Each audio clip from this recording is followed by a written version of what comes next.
जय। बात न क्यों सुन भैया बौरहवा के बरिया सब बात अनोखी भैया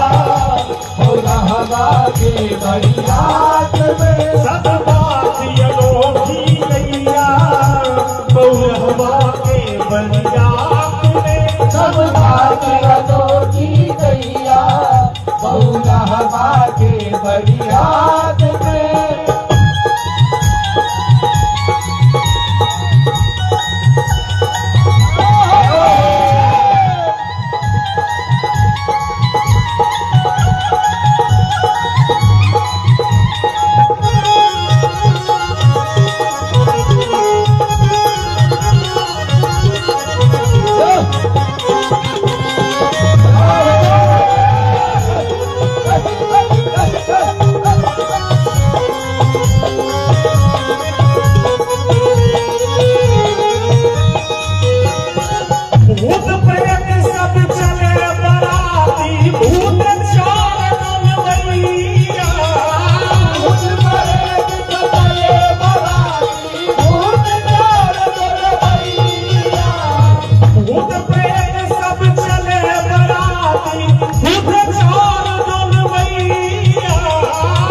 भूते नाचे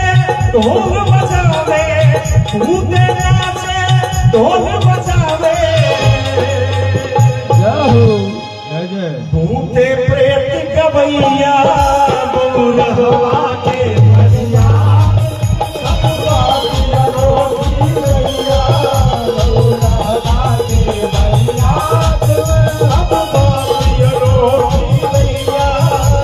बौरहवा के बरिया सब बात अनोखी भैया बौरहवा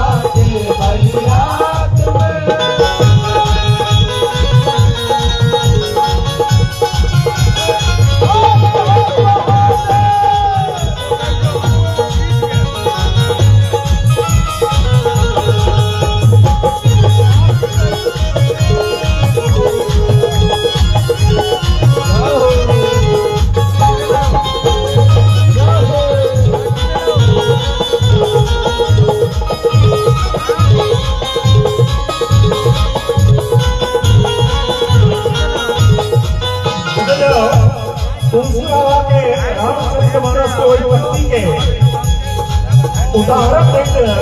रसिक आचार्य कहले वो मुख ही विपुल मुख काहू कोनो के भय के मुँह छले कोनो के कोटा मुँह नहीं कोनो के भय के हाथ कोनो के कोटा हाथ नहीं कितना के मुँह साथ साथ भर आँख में कोट कैया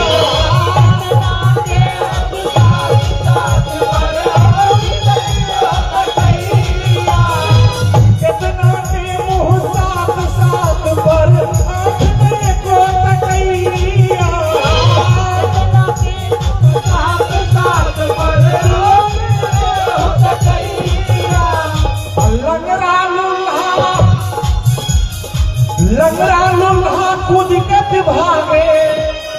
लंगड़ा लुल्हा कूद के भागे जिन बेल भगैया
हाथी सन के पेट छलैया